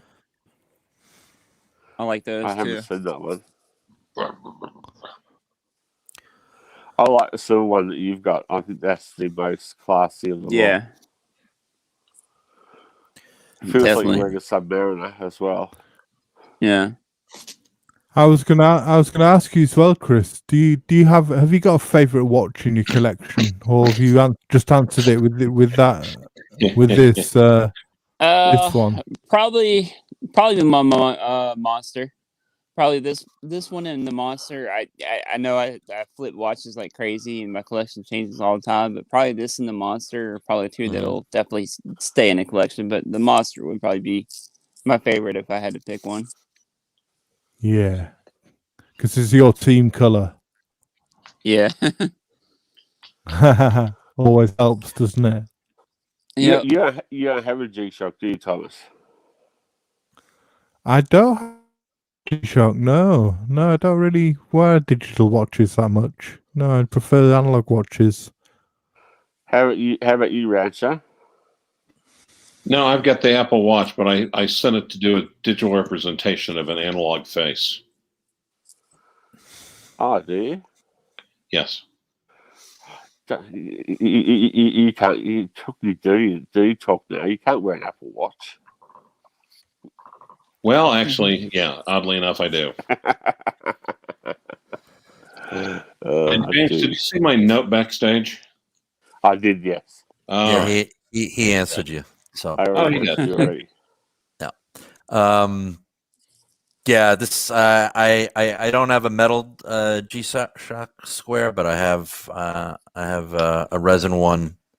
I got a round G-Shock, and Okay. when I go out, out exercising or out for a walk, I always throw that on. So, but Rob is right. G-Shocks don't count, but this is a cool watch. And going on to the last piece in your collection. Yeah, go ahead, Rancher. Well, people asking, do I have one? All this time, I thought you guys were saying G-Spot, and it's just like I'd never be able to find it anyway. So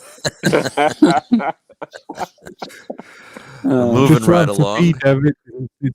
Just on to B, Dev. It's a silver G-Shock. Yep. This one. Yes, this is a silver. Correct. So, and your last piece is a hammy. Oh, beautiful. Love it.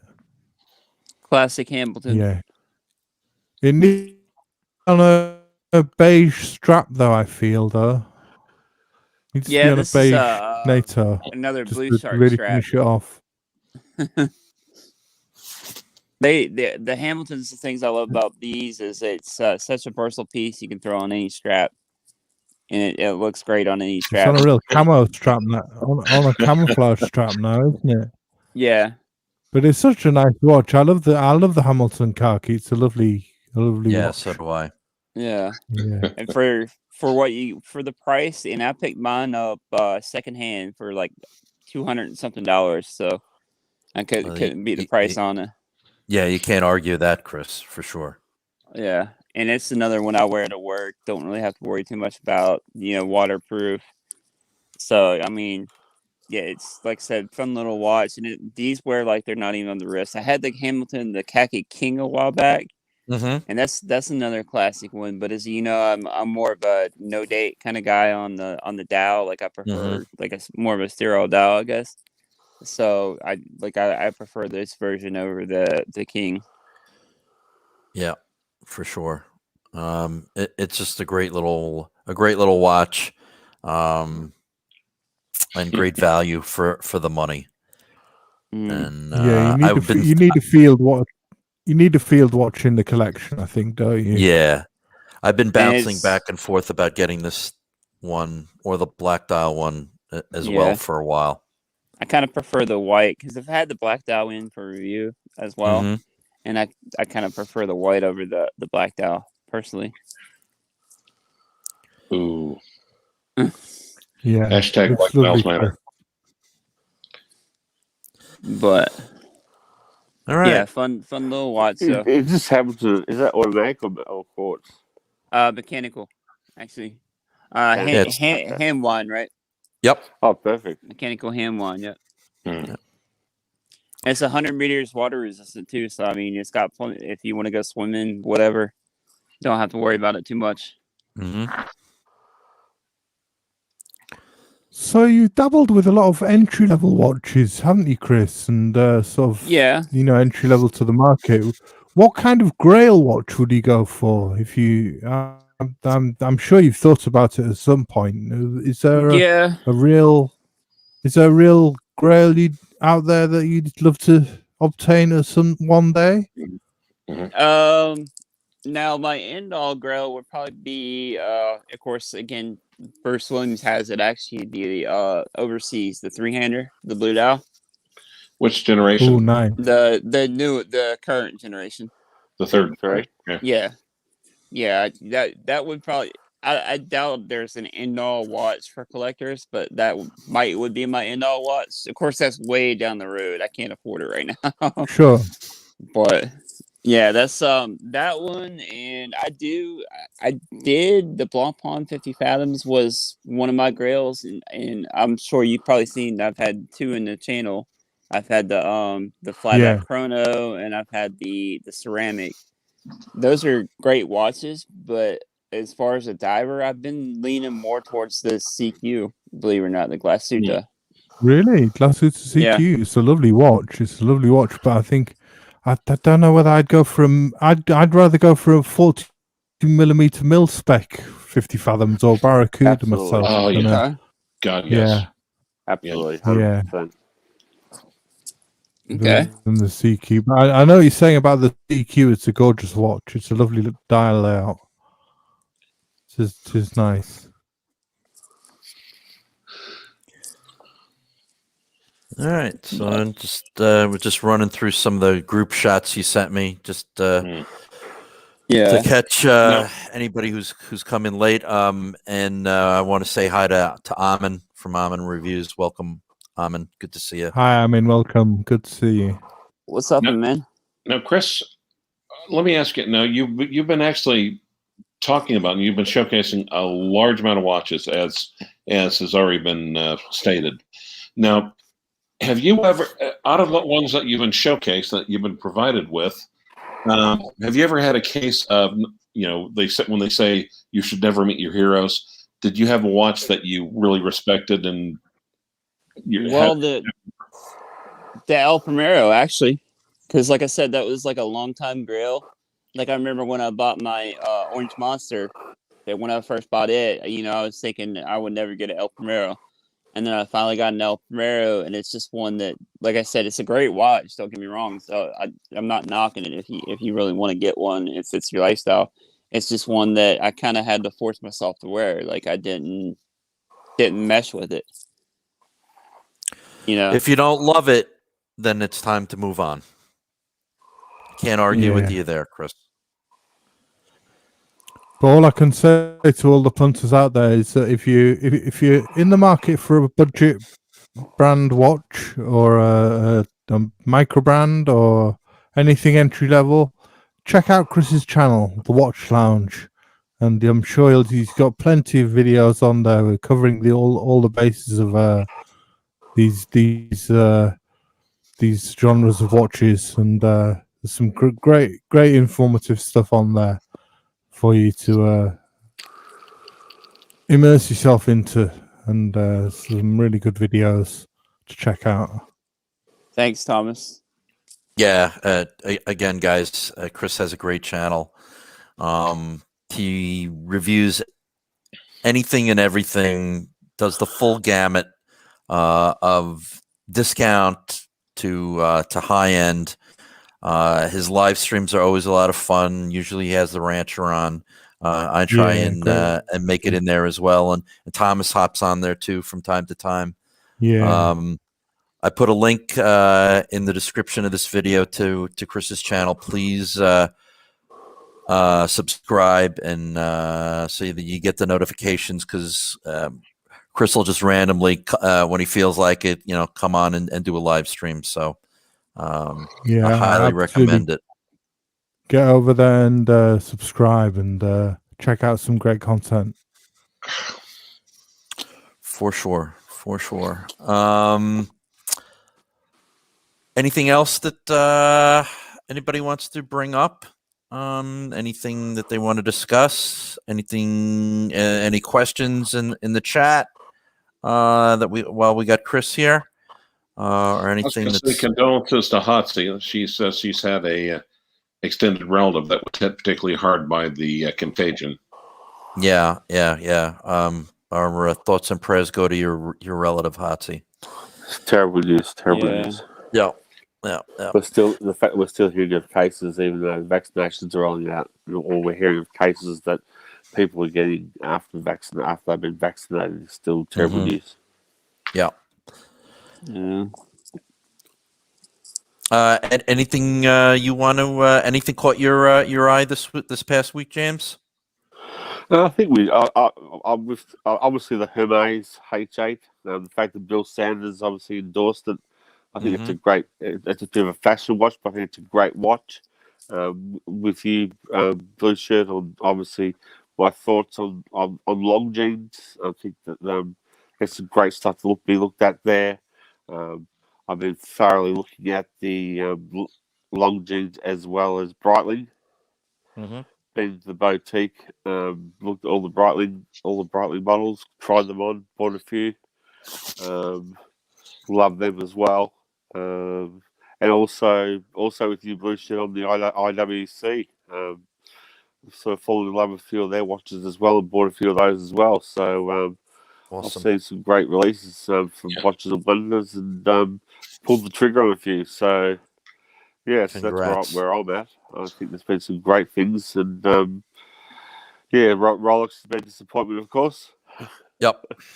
Well, actually, yesterday I had a chance to go into we actually have an Omega AD in our little corner of the flyover states. So I finally they actually had the 3861 Speedmaster in both Hesselite and Sapphire Sandwich. Yes. And looked them over. Really, really attractive watches. Really solid compared to the older versions. And having taken my my 321 in to compare them, and they did a good job at making it look exactly like, except for Omega being a little cunty and not giving you everything on the Hesselite. That's correct. But on the other hand, unless your eyes are particularly sharp, you're not going to be able to tell that much of a difference with the emblem unless you're looking at it through a loop. But, right. Yeah, that's the most disappointing thing to me is that they didn't do the applied logo on both versions. Right. Which makes no sense whatsoever. Right. I agree, James. Because they're doing the Panerai. They don't want to give you everything in one watch. Right. But asking, so how much can I get these for? We're sorry, sir. There's no discount on Speedmasters. That's not true. I mean, everybody, they're offering pretty much 10% off as you walk in the door on these things. Yeah. I think James just bought one. Great Gambino. I'm pretty sure he might have gotten a discount too. Mark Peters got one and got 10% off. I mean, not my I would be expecting 10 to 15% off walking in the door, and now I'd be negotiating for 20. Maybe not a an Omega owned boutique. Maybe you'll get the discount at an AD, because I know some Breitling boutiques do the same thing. Oh no, we don't discount, sir. No, this is it's not a boutique, and of course they just list their Rolex. So it's just like, wow, you guys haven't learned very much, evidently. Well, I've got a discount with Omega. Anyway, personally, I've got a VIP discount with Omega, and I deal with the boutiques only, so I prefer dealing with the boutiques. But and I just start with the Breitling boutique in Australia, and the service was excellent. They had all the watches. It's amazing to walk into a boutique that has all the watches. Yeah. As soon as you walk in, the customer service is amazing. They have all the watches that they've just launched. You've seen on every form of digital social media, every platform, and all of a sudden, you can actually walk in, touch and feel, and try them on, and walk out the door with them. Yeah, it's like, hello. This is like, you don't have to worry about couriers and them going missing and tracking your consignment. or like, why didn't it arrive today? You're going to your PA, or all that anxiety and fear of we've all, I don't know if you've all had experienced problems with tracking or a watch going missing or all that sort of stuff. All of a sudden, you can walk in, touch, feel, and walk out with a watch. Yeah. And with long jeans, I know you see them brightly. Let me tell you, you can walk out with the watches. Right. Yeah. Just like it used to be with everything. Yeah, like it used to be with pretty much everything you buy. I mean, you can have a real experience buying a watch and walking out in the bag, the merchandise, getting all the stuff in the big yellow bag or whatever. I mean, I think we've forgotten what that experience is like because we're so used to paying a deposit or offering to pay a deposit. In most cases, they don't take a deposit. They'll do the order for you. Or going in window shopping, not seeing anything, and then just spending an endless amount of time online looking for a watch, experiencing, the virtual tour online, then just making a decision, pulling the trigger because you want it, waiting for it, getting it, and then experiencing it. Yeah. Just to recap, for those who joined in late, next week we are going to have Rick Remaker, the super collector, on going through his entire collection for the first time publicly on YouTube. It's going to be a great show. Yeah. So don't miss it, guys, because he sent in some really high res, beautiful shots of his amazing collection that has just gone amazing watches. Yeah, has gone through a bit of a revamp. He's sold off some pieces and he's brought some stuff in. So definitely, set aside some time next Sunday at 2 p.m. We'll have Rick on. We're really excited about that. The following Sunday is Mother's Day, so we will not be doing a show on Mother's Day. But to make up for that, the following Sunday, which is May 16th, we will be reviewing, I think for the first time on any other channel other than his own, we will be reviewing the collection of the one and only Dr. Bill Sanders from Watch Art Sci. So we were also very excited about that, to have Bill on and go through his entire collection of amazing watches. So how many pieces does Bill have? I haven't gotten his picks in yet, but he's got quite a collection now. He's thinking, he's actually thinking about culling the herd a little bit. But we've got a good couple of shows coming up, guys. So please like, subscribe. Please join us. Please spread the word around. We love spending a couple hours with you every Sunday afternoon. Anybody else have anything they wanna share? That's right. That's right. I'm in Rick's collection in one sitting. We're gonna try and fit it in. It's gonna be a 3-hour thing. Yeah, we need your collection. We need your collection next, James. Oh, that's gonna be 24 hours. Well, we would have to do a series of shows. But James, if you ever want to, just have to do my travel rotation. That's not like James. You have an open invitation if you want to even just do a little bit of a tiny part of your collection. Just let me know, and we would love to have. We could do my travel rotation, which is probably my heart and soul of my collection. Okay, absolutely. We would love to do that. It'd be wonderful. Rancher, May Bonanza for the watch talk for the punters, isn't it? It is, and then we're gonna have June 6th. We have another great collector, James from Showcase Watches, who's just revamped his collection. We're going to be doing him on June 6th. So he's gone left of field with his collection too a little bit. He has indeed. He has. Saw that coming. Well, he had a little help reshaping his collection, leaving the door unlocked. Well, all right, but we won't go into that. No, we were going to that. He's gone from Omega to Rolex. Yeah, he's right, and changed now sides. added a Grand Seiko to the collection. Yeah. So we're very, very excited to have James on again. Very and this is an open. James is a gentleman. He's a fantastic guy. He's a true gentleman and a wonderful guy. And I just wanted to mention, this is an open invitation to everybody out there in the chat and anybody who's watching. If you want to have your collection reviewed, contact Thomas and I and NS and Neo and Flip and Zippo at the email on the scroll there, explore2@yahoo.com. Get in touch with us.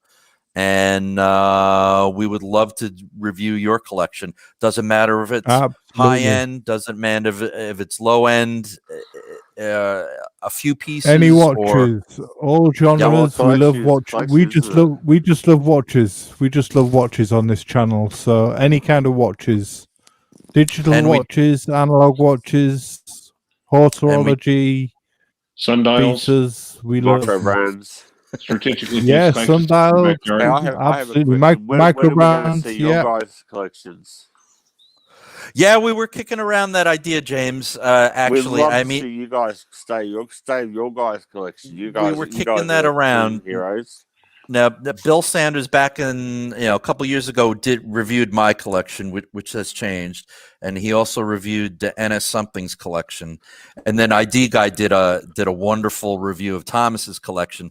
But yeah, at some point we will do our own collections as well. So that Thomas and I will. Thomas's collection would have changed by now, and you've moved some pieces on, and of course you got your blues here now. Yep. Yeah. I've had some new pieces, and Thomas has picked up. Thomas just got a new piece, and NS is adding some things to his collection. So I've never seen NS's collection, so that would be lovely to see. Yeah, if you want an ID Guy video. ID Guy's done a video of NS's collection, and ID Guy's done his as well. Yep, look it up this week. That's fantastic. I didn't know that. Yep. ID Guy and Bill did collection reviews for NS. So, wow. Yeah, definitely look that up. So so we've got a fun bunch of stuff coming up. And any other closing thoughts from anybody, Rancher? Actually, and again, let's enjoy our watches. Be safe. Be safe. Be smart. Absolutely. Yeah. Stay safe, everyone. And enjoy your watches. Thanks a lot for joining us. Be smart. Thanks a lot for joining us this week. We've had a great little session here with Chris from the Watch Lounge, and it's been lovely having you all in the chat, joining us. And Chris. Yeah, we hope you all stay safe out there, wherever you are, and look forward to seeing you all next week. And thank you to Thomas and Bruce for once again hosting a wonderful show. Thank you for joining us, James. You're always welcome, sir. And we love having you on the show. Chris, thank you so much for joining us and letting us review your collection. And once again, guys, please subscribe to the Watch Lounge. It's a great channel. Thanks for having me. You're welcome. You're welcome. You're welcome. All right, everybody. Next week, we got Rick Remaker and his wonderful collection. So please join us then. Until then, enjoy the rest of your Sunday and enjoy the rest of your week. And we will talk to you again next Sunday. Take care, everyone. Later, guys. Take care. Later, fellas.